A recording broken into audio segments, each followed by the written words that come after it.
Buyuk sohib Qur'on Amir Temur hazratlari aytadilar: ishbilarmon, mardlik va shijoat bilan harakat qiluvchi odam, azmi qat'iyatli, tadbirkor, hushyor bir kishi minglab tadbirsiz, loqayd kishilardan yaxshiroqdir deb aytgan ekanlar. Qarang, o'sha paytda ham shu zotlarning e'tiboridagi eng yaxshi inson mehnatkash, layoqatli, tadbirkor, ishbilarmon bitta odam minglab ishyoqmas odamdan yaxshi degan ekanlar. Chunki bitta tadbirkor qo'lida qancha odam ishlaydi? Qancha odam shu odamning sababidan ro'zg'or tebratadi? Qancha odam bir yaxshi tadbirkorning sababidan naf ko'radi? Sharti bor uning.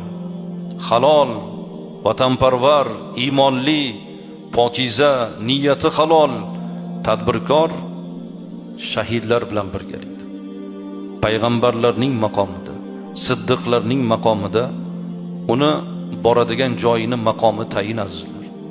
Faqat mana shu dunyoda biz halol mehnat qila olsak bas.